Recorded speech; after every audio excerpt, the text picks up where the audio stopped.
Let's get into it now. A spoiler-free review of Deadpool and Wolverine, one of my most anticipated movies of the year. I'm a huge Wolverine fan. I would say a moderate Deadpool fan. I get a little bit tired of Ryan Reynolds and his shtick when it comes to Deadpool, which I believe changed the game when it first came out with part one. Poking fun at superheroes with the more intense violence, with the swearing. I think at the time it was a breath of fresh air in the superhero genre. But with part two, with all the teasers leading up to Deadpool and Wolverine, I get a little bit tired of it. I just find that it becomes a little bit less funny as we're exposed to the same types of jokes over and over again. So going into this movie, I really wanted to see less Deadpool and wanted to see more Wolverine. And I was actually quite pleasantly surprised how much Ryan Reynolds improved as Deadpool, giving us a different side of Deadpool where I feel he grew as a character, and that was largely due to Ryan Reynolds' performance really stepping it up, of not just having the one-liners, the breaking the fourth wall, which was in abundance in this movie, but giving us a little bit more to chew on. That for the first time I saw how Deadpool could work outside of this franchise, which is what all superheroes do. They have their solo movies, but they also branch out in the MCU. So for the first time, I really saw Ryan Reynolds, how he would be sharing the spotlight with somebody as famous and as beloved as him. So we'll get into more of that, but what Deadpool and Wolverine is all about, won't give you any spoilers. For the most part, everything I'll talk about here was already revealed in the first and second trailer. But Deadpool started tooling around with Cable's travel device, which we learned about in Deadpool 2. So to answer some of your questions right off the bat, do you need to see one or two? You don't necessarily have to. I think you could watch this movie and understand some of the plot points. You wouldn't be completely lost, but obviously with any superhero movie, they're going to talk about things that happened in part one and part two. You don't necessarily have to see every Marvel movie to understand it, but when you do, you feel a lot more gratification. So I don't think you need to see necessarily part one or two to understand what is going on, but you need to see part one and two to feel the emotional impact of this movie and to know what got Wade Wilson here. So this could be a way for some people that haven't seen one or two, want to hop into it because they're fans of Hugh Jackman as Wolverine. You could do that. You could watch this one and go back and watch Deadpool 1 and 2 if you enjoy his performance. I really feel like this movie put all the cards on the table and wanted to make a really good movie that would, yes, propel the MCU in a way, but also show that we need a hit right now. We're going to do everything in our ability to give the fans what they want and to bring those back who have strayed away from the MCU to return to the theater to pay for tickets to see the next one. So not only does it have a tie-in with part one and part two of Deadpool, it also ties in with Loki over on Disney Plus. But Deadpool is essentially trying to do something that is larger than himself. He is trying to find his purpose. And at the beginning of the movie, we kind of find him not wanting to be Deadpool anymore after a failed attempt to join the Avengers. That leads him to being recruited by the TVA from Loki. They give him a shot at trying to save the world, but in order to do that, he needs to find Wolverine. So from there, it is Deadpool and Wolverine teaming up together, taking on a new villain, and going on a journey to save the world together. So like I was mentioning earlier about kind of being over Ryan Reynolds and his shtick as Deadpool, I will have to say that his character did address being a one-trick pony. I think he sees some of that criticism of people feeling probably after Deadpool 2 that it was kind of along the same lines as Deadpool 1, didn't really push anything forward. So a lot of what his character goes through in this movie is wanting to prove to himself and more importantly to the love interest in his life. He wants to be a part of something bigger and larger, and all the actions in this movie are him working towards that. The first thing that stuck out to me about this movie is how good it looked. Deadpool hopping into the MCU. He's using that $200 million budget. Wild that the first one cost about $58 million to make. Part 2 ballooned up to about $110 million. This one added another $90 million on top of that, and they use all of that money. And I think a great deal of it went to reviving Deadpool's suit, which they do a whole montage of it in the movie. It looks more comic book accurate. The red is brighter. The eyes are wider and overall it just looks way more slick. And I think through the course of this movie, the comic book accuracy was the ode to the nerds. And I talked about earlier this year in an episode addressing how I feel like the MCU should seek out the nerds, pay attention to what they're saying in order to improve the movies. You can only do it so much because I think this movie walked a really good line on giving us nerds what we wanted when it came to the comic book accuracy, which is something that people in the TikTok comments are always yelling about. We want the characters that we grew up with, reading in the comic books, seeing in the animated shows. So it's giving us that, but also giving the more common moviegoer something that doesn't look too corny and cheeseball. It's a fine line to walk, and probably pretty influential early on with the X-Men movies in the 2000s of why they didn't decide to put them all in comic book accurate suits. The leather at that time was also greatly influenced by The Matrix. That came out in the late 90s, and they said, we need to put the X-Men in leather, and then we never saw a comic book accurate suit, really until now for Wolverine. And I was a little bit reluctant to like it, even though it was giving us exactly what we wanted back whenever the first image was revealed with Hugh Jackman in the suit. I thought it looked a little bit too much like a motocross dirt bike suit, and I wasn't the biggest fan of it. And still now, I do believe that the look of it was made more to complement Deadpool's suit than it was just to be a comic book accurate Wolverine suit.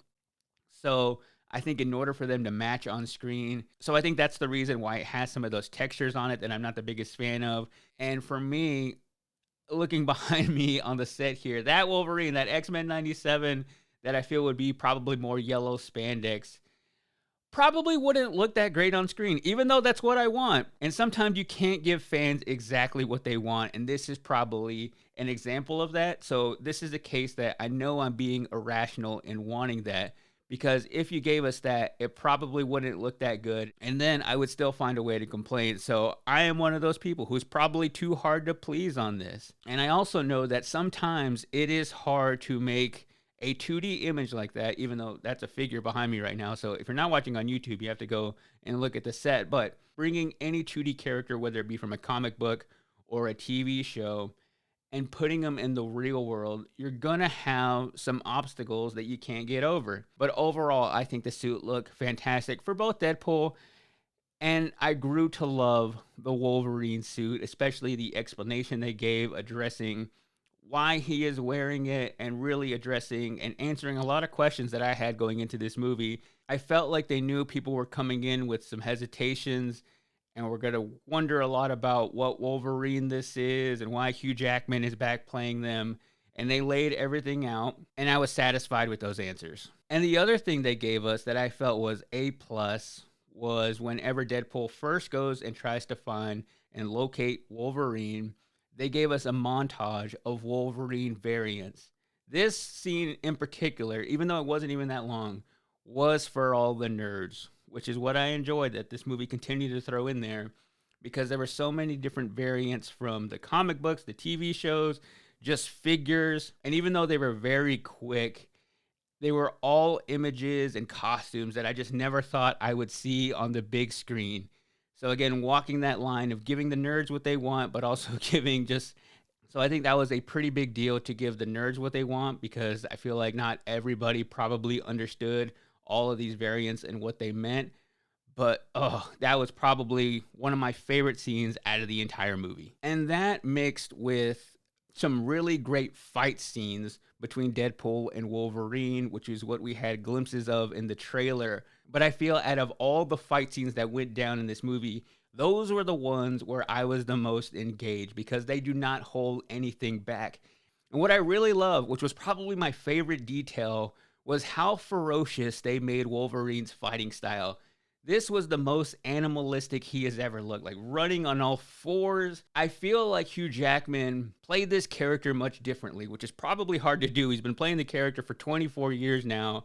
This is his 10th movie as Wolverine. And I felt like it was a completely fresh take, because It is a different Wolverine from a different timeline, and I can actually feel it in Hugh Jackman's performance that he approached this character differently. He approached the fighting style different, that I truly felt like I was watching a different variant of Wolverine, of Logan, and that mixed with his physique looking off the charts. He's turning 56 this October, and you cannot tell whatsoever. There was even one scene in particular where he's not wearing a shirt, and I was convinced that they brought a stunt double in because it looks like he had a 12-pack, arms were super jacked, and I'm convinced he can play this character for another decade. As I get into now some of the things I didn't like about the movie, I will just say that overall, I loved it. It is a good movie. When it comes to what the MCU needed, this is it. You're not going to go into this one and feel like you did after watching The Marvels or Ant-Man 3. It is a good movie, but I also hold these movies to such a high standard, Wolverine being one of my favorite superhero characters. I went into it thinking it was going to be a top 10 movie. Not quite there, maybe top 15, but again, that doesn't make it a bad movie. By the way, I did not want this movie to end. It is a crisp 2 hours, and I could have been in that theater for 3 hours. So that's indication enough. I had to remind myself that Deadpool is a comedy movie. That is why these movies have been successful. That is what people go to wanting to see out of this character, out of Ryan Reynolds' performance. There were times where I laughed. There were some good jokes in there. But overall, I don't feel like it is a great straight-ahead comedy. I think it's more fun than it is funny. And because it is more of a comedy, I feel like it takes away a little bit from the intensity when it came to the villain. In Deadpool and Wolverine, there's really not that moment where everything comes to a head with the villain. And I would say overall, that took away a little bit of the impact from the third act. And I was talking earlier in this episode about the MCU having a bit of a villain problem.